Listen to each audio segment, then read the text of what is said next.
ayan guys, welcome na naman po sa ating YouTube channel, King Palay, ang king na walang kaharian at palay na walang kabukiran. Ayun, bumabati sa inyo ng isang mapagpalang araw. Ayan mga kaibigan, ang King Palay, ayan, nasa paglalakbay na naman. Ayan mga kaibigan, ito naman po ang ating video, ang king na alang kaharian at palay na alang kabukiran.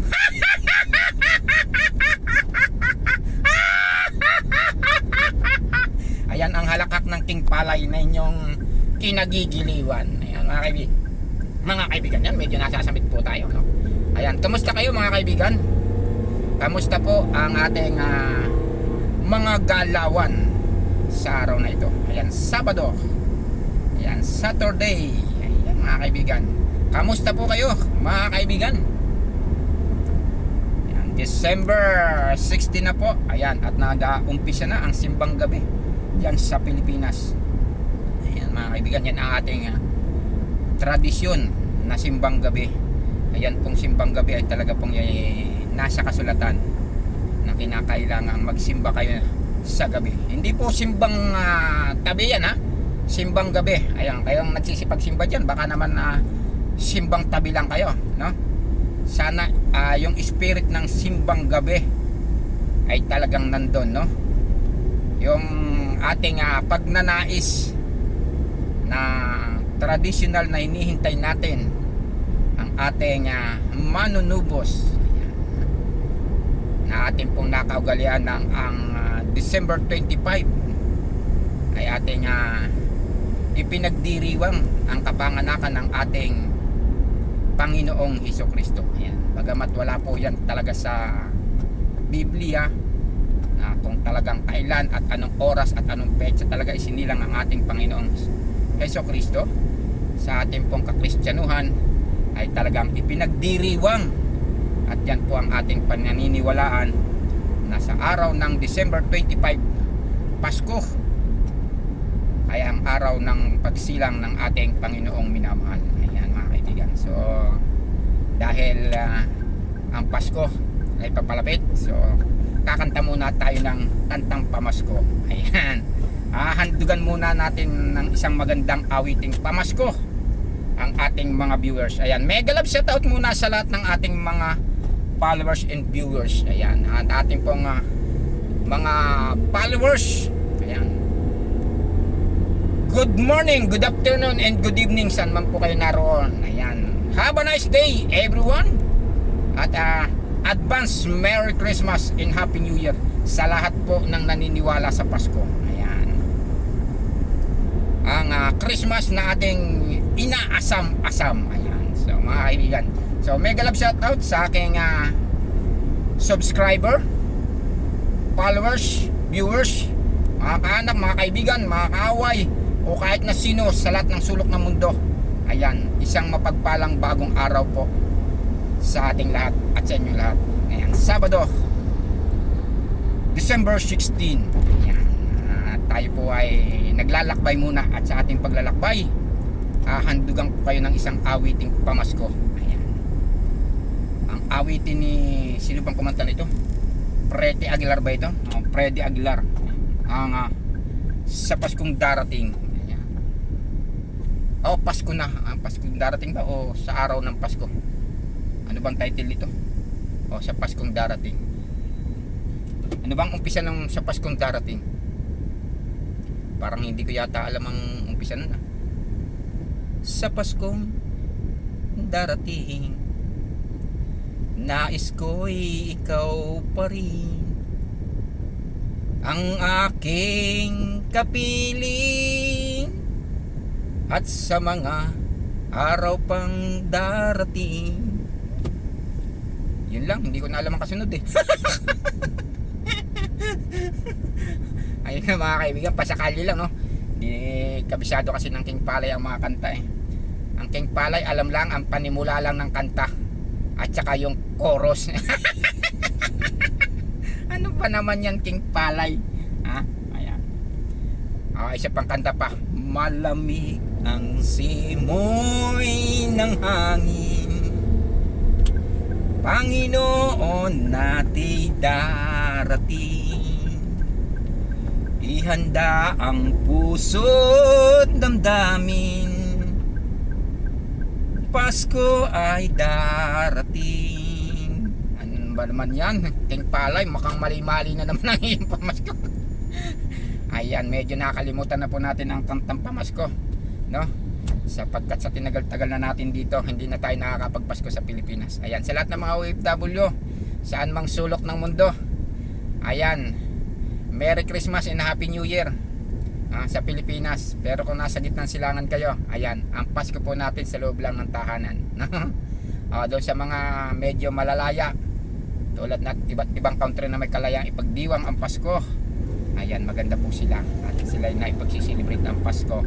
Pero tayo bilang isang OFW din sa gitnang silangan, ayan, ang Pasko po natin ay ang pagpapadala natin sa Pilipinas para sa ating mga minamahal. Ayan, so magsabi na kayo sa inyo yung mga amo nang para sa araw ng Pasko ay may aginaldo ang ating pamilya, mga kaibigan. Ang Pasko ay sumapit naman. Ang Pasko ay sumapit na naman. Kaya tayo ay dapat na magdiwang, sapagkat ito ay araw ng pagsilang ni Jesus nating minamahal. Ayan, tunay nga ba yun, mga kaibigan? Ang araw ng Pasko ay araw ng pagsilang ng ating Panginoong Jesucristong minamahal. Ayan, sa araw ng Pasko ay marami talaga ang mga nagkakasundo. Ayan, yan ay pinakamaganda sa araw ng Pasko. Nagkakaroon po ng isang pagkaka-isa at tinatawag na forgiveness. Ayan, dumarating po talaga yung pagpapatawaran sa araw ng Pasko. Ayan, sa lahat po ng ating nagawa ng pagkakasala at nagawa ng mga pagkakasala, ayan, patawarin niyo po ako at pinatatawad ko na rin kayo. Ayan. So paano ba natin babatiin ngayon ang ating mga nakasama ng loob, jowa, asawa, kasintahan, kaibigan o ano pa man? Paano ba natin to sila babatiin sa araw ng Pasko nang para naman maramdaman din natin ang spirit ng Pasko? Ayan. So ang aking pagbati, ayan, para sa mga nang iniwanan at naiwanan. Ayan, maligayang Pas. Ayan, maligayang Pas. Aking mga minamahal, ating mga minamahal, ayan, maligayang Pas at manigong bagong taon. Ayan, ayan, maligayang Pas. Ayan, maligayang Pas ko. Ayan, maligayang Pas, maligaya na doon sa Pas. Ayan, at manigong bagong taon. Ayan, manigong bagong taon. Ayan, nakabati na tayo. Ganyan natin babatiin natin mga nakaaway. Maligayang Pas at manigong bagong Ayan, bagong na yun, bagong move on taon. Ayan, at least nabati din natin ang ating mga minamahal, no? Kung ito man ay ating mga nakasama ng loob, yan ay atin nang iniwanan o tayo man na iniwan. Ayan, tatandaan nyo, mga kaibigan, sabi nila, ang pagbitaw daw po ay hindi katapusan ng mundo. Ayan, kundi ito ay, ang pagbitaw ay isa sa pinaka ikangay masasabi natin sa ating mga sariling, ito na yung araw ng ating kalayaan, sapagkat tayo binitawan at tayo ay bumitaw. Ayan, ang pagbitaw ay hindi katapusan ng mundo, kundi ang pagbitaw ay isang ikangay pagkilala sa iyong sarili, kung ang iyo bang binitawan at kung ikaw ay binitawan ay may halaga pa ba sa iyong buhay. Ayan, dito mo makikita kung ikaw ba ay may halaga o pinahalagahan ka ng taong iyong binitawan at ang taong bumitaw sa iyo. Ayan, magkita man kayo, ayan, ang sasabihin sa iyo, pwede bang payakap naman, sapagkat ito ang huling yakap na ikaw ay akin ang bibitawan at ibibigay sa iyo ang iyong kalayaan. Kung saan ka maligaya, ang tunay na pagmamahal ay may pagpaparaya at pagpapaubaya. Makita lamang ang kanyang tunay na minamahal. Ayan mga kaibigan, ha? Kaya walang bibitaw sa maganda ang pinagsamahan. At doon naman po sa hindi na maganda ang pinagsamahan, wala pong ano yan, walang walang discrimination yan, na sinabing matagal ng inyong pagsasama o matagal ng inyong, pero kung yung toxic na at talaga namang kailangan bumitaw, bumitaw ka na, para na may makalaya ka rin naman, sapagkat ang kalayaan ay itinatag noong June 12, 19 ano ba yung kalayaan ng Pilipinas? Kung ang Pilipinas nga nagkaroon ng kalayaan, tayo pa kaya? Ano mga kaibigan, no? Sabi nga sa isang hawla ng ibon mang may layang lumipad, kulungin mo at umiiyak, bayan pa kayang sakdal gila, ang di maglayang makaalpas. Samahan pa kaya ng mag-asawa at ng mga magjowa, na gusto nang kumalas, ayan, at gusto nang lumaya. Bakit hindi natin ibigay ang kalayaan kung saan sila masaya? Ang tunay daw na nagmamahal, laging bukas ang isipan at puso para sa kanyang minamahal, na ibigay ang kalayaan upang siya ay maging maligaya. Maligaya ang Pasko pagkasama nyo kayo. Maligaya ang Pasko pag pinalaya na kayo. Ayan mga kaibigan, ganun lang po talaga ang buhay. Sa buhay walang permanente. Sa buhay patuloy at patuloy lang ang buhay. Basta wag lang po tayong bibitaw sa ating dakilang lumikha, sapagkat ang dakilang lumikha lang po ang hindi nang iiwan. Ayan mga kaibigan, ano naman ang mangyari, hindi kanyan iiwanan. Ayan. Pero tayo, bumibitaw tayo sapagkat tayo ay mayroong mga dahilan.